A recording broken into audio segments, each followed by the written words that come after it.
नमस्कार दोस्तों, स्वागत है आपका गुरुजी एग्जाम स्टडी यूट्यूब चैनल पर। दोस्तों आज आपके सामने टॉपिक लेकर आया हूँ पृथ्वी की आंतरिक संरचना।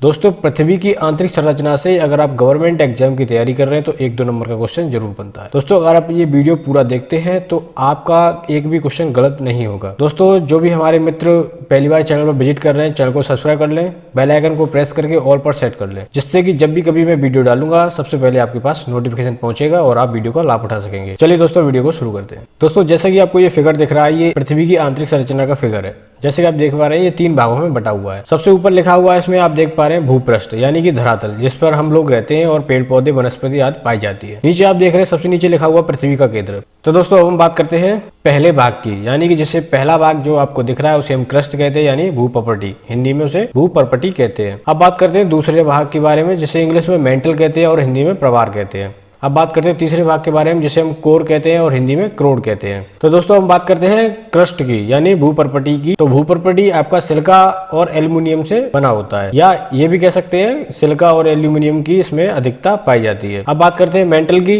तो मेंटल में आपकी सिलिका और मैग्नीशियम की अधिकता पाई जाती है। तो बात करें क्रोड की, निकल और फेरस यानी कि लोहा की अधिकता पाई जाती है। तो दोस्तों अब हम बात करते हैं सियाल, सीमा, नेफे, इसके आधार पर किस वैज्ञानिक ने इसका वर्गीकरण किया था। तो आपको बताना चाहेंगे ऑस्ट्रिया। दोस्तों ऑस्ट्रेलिया नहीं है, ऑस्ट्रिया, यूरोप का एक छोटा सा देश है ऑस्ट्रिया। उसके वैज्ञानिक थे, भूवैज्ञानिक थे स्वेस। इन्होंने ही सियाल, सीमा, निफे के आधार पर पृथ्वी का वर्गीकरण किया और आंतरिक संरचना को समझाया। ठीक है दोस्तों। तो दोस्तों अब बात करते हैं क्रस्ट के बारे में। जैसे कि आप देख पा रहे हैं ये ठोस परत पृथ्वी का सबसे बाहरी भाग होता है। ठीक है, ये सबसे बाहरी भाग होता है क्रस्ट। क्रस्ट की मोटाई महासागरों और महाद्वीपों पर अलग अलग होती है। महासागरों में कम और महाद्वीपों पर ज्यादा होती है। ठीक है, इस परत को लिथोस्फीयर भी कहा जाता है। ठीक है दोस्तों, काफी इंपोर्टेंट पॉइंट है, लिथोस्फीयर इसे कहा जाता है। यहीं से क्वेश्चन बन जाते हैं। तो दोस्तों हम बात करते हैं इसके प्रॉपर्टीज के बारे में। अगर क्रस्ट के आयतन की हम बात करें तो इसका 0.5% आयतन होता है। अगर हम घनत्व की बात करें 2.7 से 2.9 ग्राम प्रति सेंटीमीटर क्यूब होता है। द्रव्यमान की बात करें तो नगण्य होता है। और अगर हम बात करें कि क्रस्ट में किस तरह की चट्टानें पाई जाती हैं, तो यहाँ पर आग्नेय किस्म की चट्टानें पाई जाती हैं। अब हम बात करते हैं भूपृष्ठ की। तो भूपृष्ठ में किस तरह की चट्टानें पाई जाती हैं, तो यहाँ पर अपसादी या रूपांतरित चट्टानें पाई जाती हैं। ठीक है दोस्तों। तो दोस्तों आपको ये संरचना दिख रही है, जहां पर हमारा क्रस्ट खत्म हो रहा है और मेंटल स्टार्ट हो रहा है, उस जगह पे आपको ये संरचना दिख रही है रेड कलर की। तो दोस्तों यहाँ पर क्या होता है कि मैग्मा पाया जाता है, पिघला हुआ मैग्मा पाया जाता है, जिसे पिघला मंडल कहते हैं और इसे ही हम ज्वालामुखी का घर कहते हैं, और इंग्लिश में इसको एस्थेनोस्फीयर कहा जाता है। काफी इंपोर्टेंट पॉइंट है, इसे आप नोट डाउन कर लीजिएगा। तो दोस्तों अब बात करते हैं मेंटल प्रवार के बारे में। क्रस्ट के निचले भाग को मेंटल कहा जाता है। पृथ्वी के आयतन का 83% तथा द्रव्यमान का 68% भाग यही होता है। इस परत को पायरोस्फीयर भी कहा जाता है। काफी इंपोर्टेंट पॉइंट है पायरोस्फीयर, और इसे ही व्हाइट ऑफ द अर्थ कहा जाता है। दोस्तों इसे पायरोस्फीयर भी कहा जाता है और व्हाइट ऑफ द अर्थ कहा जाता है, इसे आप जरूर याद करिएगा। दोस्तों अब बात करते हैं इसके प्रॉपर्टी के बारे में। आयतन की बात करें 83%, घनत्व की बात करें 4.6 से 4.7 ग्राम प्रति सेंटीमीटर क्यूब, द्रव्यमान की बात करें तो 68%। तो अब दोस्तों बात करते हैं क्रोड की, यानी कोर की। मेंटल के निचले भाग को क्रोड कहा जाता है। ये भाग पृथ्वी के निचले मेंटल से पृथ्वी के केंद्र तक होता है। ठीक है, पृथ्वी के अंदर जाने पर दाब तापमान से अधिक हो जाता है, इसी वजह से पृथ्वी का क्रोड ठोस अवस्था में होता है। इस परत को बेरिस्फीयर भी कहा जाता है। ठीक है दोस्तों, जैसे हम पृथ्वी में नीचे जाते हैं तो दाब अधिक हो जाता है। ठीक है, और तापमान से भी अधिक दाब हो जाता है, इसलिए यहाँ पर जो धातुएं होती है वो ठोस अवस्था में परिवर्तित हो जाती है दाब की वजह से। ठीक है दोस्तों। अब बात करें क्रोड की प्रॉपर्टी के बारे में, तो आयतन इसका है 16.57%, और घनत्व की अगर हम बात करें तो 10 से 12 ग्राम प्रति सेंटीमीटर क्यूब, द्रव्यमान की बात करें 32% इसका द्रव्यमान है। दोस्तों अगर आपसे क्वेश्चन कर दिया जाए किस परत का घनत्व सर्वाधिक होता है, तो आपका आंसर होगा क्रोड का। ठीक है, देखिए आप देख पा रहे हैं घनत्व इसका 10 से 12 ग्राम प्रति सेंटीमीटर क्यूब होता है। अब बात करें क्रस्ट की, तो इसका सबसे कम होता है आपका घनत्व, जो कि होता है 2.7 से 2.9 ग्राम प्रति सेंटीमीटर क्यूब। ठीक है दोस्तों अब बात करते हैं असंबद्धता के बारे में। ठीक है, डिसकंटिन्यूटी, यानी कि अगर कोई चीज लगातार जा रही है तो वो कंटिन्यूअस है। अगर उसमें बीच में कोई दरार आ जाए या कोई क्रैक पड़ जाए या कोई रेखा आ जाए जो कि उसे डिसकंटिन्यू कर दे, यानी असंबद्ध कर दे, उसे हम कहते हैं असंबद्धता। तो जैसे कि आप देख पा रहे हैं क्रस्ट और मेंटल के बीच में जो रेखा आप देख पा रहे हैं, इसे हम कहते हैं असंबद्धता, यानी कि ये क्रस्ट को अलग कर रही है और मेंटल को अलग कर रही है। इसी तरह से कुछ वैज्ञानिकों ने पृथ्वी की आंतरिक संरचना में कई तरह की लेयरों का पता किया है, जिसके आधार पर हम इसे कहते हैं असंबद्धता। ठीक है, उन्हीं वैज्ञानिकों के नाम पर हम इसका अध्ययन करेंगे। तो दोस्तों जैसे कि आप देख पा रहे हैं 0 से 30 किलोमीटर की गहराई में अगर हम पृथ्वी में जाते हैं तो हमें एक लेयर मिलती है जिसे खोजा था वैज्ञानिक कोनार्ड ने। ठीक है, इसे हम के से रिप्रेजेंट कर रहे हैं, ये आपकी ट्रिक के लिए रिप्रेजेंट कर रहे हैं के से। ठीक है, आगे चल के ये ट्रिक में कन्वर्ट हो जाएगी। ठीक है, तो इसका नाम रख दिया गया कोनार्ड असंबद्धता। ठीक है, और ये क्रस्ट को दो भागों में बांटती है, ऊपरी भूपर्पटी और निचली भूपर्पटी। दोस्तों हम बात करते हैं अगर हम पृथ्वी की गहराई में 100 किलोमीटर की गहराई तक जाते हैं तो हमको एक लेयर प्राप्त होती है जिसको खोजा था मोहो ने। ठीक है, जिसका नाम रख दिया गया मोहो असंबद्धता, इसे एम से रिप्रेजेंट किया गया। दोस्तों अगर हम 700 किलोमीटर की गहराई में अंदर जाते हैं तो हमको एक लेयर मिलती है जिसका नाम है रेपटी, यानी इसे वैज्ञानिक रेपटी ने खोजा था, इसलिए इसका नाम रेपटी असंबद्धता रखा गया है और इसे आर से रिप्रेजेंट किया गया है। तो दोस्तों जैसे कि आप देख पा रहे हैं KMR, यानी कि आपकी ये ट्रिक बन गई कमर।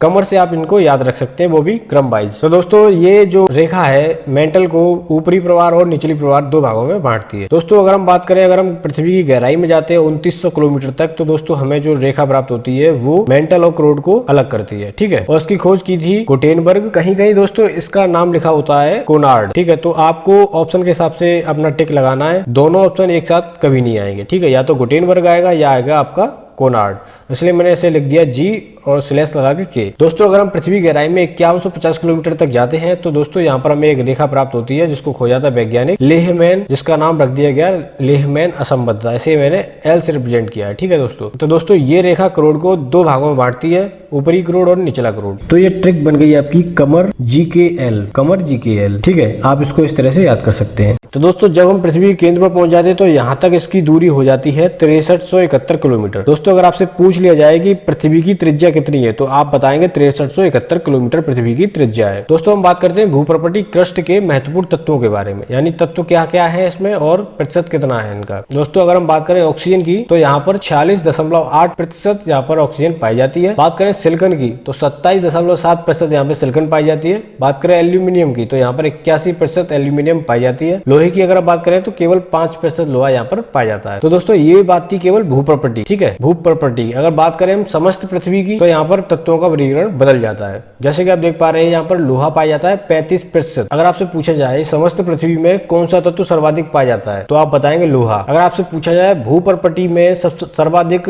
तत्व कौन सा पाया जाता है तो आप बताएंगे ऑक्सीजन। ठीक है दोस्तों, तो समस्त पृथ्वी में ऑक्सीजन की जो प्रतिशत है वो है 30%। यहाँ पे ऑक्सीजन कम हो जाती है। सिलिका की बात की जाए तो 15% सिलिका यहाँ पर रह जाती है और मैग्नीशियम 13% रह जाता है। ठीक है दोस्तों, अगर हम बात करें पृथ्वी की गहराई में अगर हम जाते हैं तो कितने डिग्री टेम्परेचर की वृद्धि होती है तो आपको बताना चाहेंगे 32 मीटर पर 1 डिग्री सेंटीग्रेड की वृद्धि हो जाती है यहाँ पर। तो दोस्तों अब हम लगाएंगे टेस्ट जिसमें कि महत्वपूर्ण प्रश्न लिए गए हैं। ये प्रश्न आए हुए प्रश्न है दोस्तों, इनको आप अटेंड कीजिएगा और देखिए आपने कितना सीखा। तो क्वेश्चन पहला आपका है, पृथ्वी की 3 संकेंद्रीय परतों में ऊपर से दूसरी परत का नाम क्या है।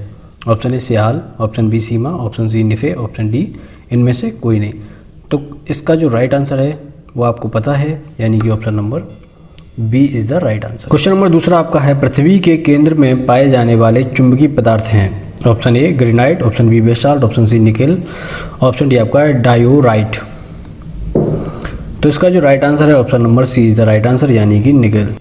क्वेश्चन नंबर थर्ड आपका है, सुएस ने पृथ्वी के आंतरिक भाग को 3 भागों में बांटा था, उनके विभाजन में नहीं है। Option A sial, option B sima, option C nife, option D आपका सेटम। तो इसका जो राइट आंसर है ऑप्शन डी, यानी कि सेटम। क्वेश्चन नंबर 4 आपका है, निम्नलिखित में से किस परत को बैरिस्फीयर कहा जाता है। ऑप्शन ए वायुमंडल की सबसे ऊपरी परत, ऑप्शन बी पृथ्वी की सबसे ऊपरी परत, ऑप्शन सी आपका पृथ्वी की सबसे आंतरिक परत, ऑप्शन डी आपका पृथ्वी की मध्यवर्ती परत। क्वेश्चन नंबर 4 का जो राइट आंसर है दोस्तों वो है आपका ऑप्शन नंबर सी, यानी कि पृथ्वी की सबसे आंतरिक परत। क्वेश्चन नंबर 5 आपका है, धरातल से भूगर्भ की ओर जाने पर गहराई के साथ तापमान वृद्धि की दर क्या है। ऑप्शन ए 1 डिग्री सेंटीग्रेड प्रति 165 मीटर, 1 डिग्री सेंटीग्रेड प्रति 165 फीट, 1 डिग्री सेंटीग्रेड प्रति 32 मीटर। यही आपका राइट आंसर है, option number C is the right answer. Question number 6 आपका है, निम्न में से किसको व्हाइट ऑफ द अर्थ कहा जाता है। Option A crust, option B mantle, option C core, option D इनमें से कोई नहीं। तो इसका जो राइट आंसर है ऑप्शन नंबर बी, यानी कि मेंटल को। क्वेश्चन नंबर 7 आपके सामने है, सियाल, सीमा तथा निफे के रूप में भूगर्भ का विभाजन किसके द्वारा किया गया। Option A Van der Great द्वारा, ऑप्शन बी आपका डेली द्वारा, ऑप्शन सी आपका होम्स द्वारा, ऑप्शन डी आपका सुएज द्वारा, option D is the right answer. Question number 8 आपका है पृथ्वी के धरातल से केंद्र की ओर निम्नलिखित का सही क्रम क्या होगा? नंबर 1 सीमा, नंबर 2 सियाल, नंबर 3 निफे। तो इसका जो सही क्रम आपका होना चाहिए, पहले क्या आता है? सियाल, फिर आता सीमा, फिर आता निफे। तो 2, 1 और 3। क्वेश्चन नंबर 8 का जो राइट आंसर है वो आपका है option number B. Question number 9 आपका है पृथ्वी के किस भाग में निकल और लोहा की प्रधानता होती है? तो इसका सीधा सा आंसर है निफे वाले भाग में इन दोनों की प्रधानता होती है, यानी कि option number C is the right answer. Question number 10 आपका मेंटल में निम्नलिखित में से किस तत्व की प्रधानता होती है? तो मेंटल की बात की जा रही है, सिलिका और मैग्नीशियम की प्रधानता होती है, यानी कि option number C is the right answer. अब बात करते हैं क्वेश्चन नंबर 11 की। पृथ्वी के कोर में किस तत्व की प्रधानता होती है? पृथ्वी कोर में जैसे कि आपको पता है लोहा और निकल की प्रधानता, यानी कि option number D is the right answer. अब बात करें क्वेश्चन नंबर 12 की। भूगर्भ में तापमान वृद्धि का कारण क्या है? ऑप्शन ए दबाव, ऑप्शन बी रेडियो सक्रिय पदार्थों का विखंडन, ऑप्शन सी आपका उपर्युक्त दोनों। तो यहाँ पर दोस्तों option C is the right answer, यानी कि उपर्युक्त दोनों हो जाएगा। तो दोस्तों वीडियो आपको कैसा लगा लाइक करें, दोस्तों के साथ शेयर करें। वीडियो आपको जैसा भी लगा हो कमेंट करके जरूर बताएं और चैनल को जरूर सब्सक्राइब कर लें, बेल आइकन को प्रेस करके ऑल पर सेट कर लें। ठीक है दोस्तों, आज के लिए इतना ही, फिर मिलते हैं अगली वीडियो में, तब तक के लिए धन्यवाद।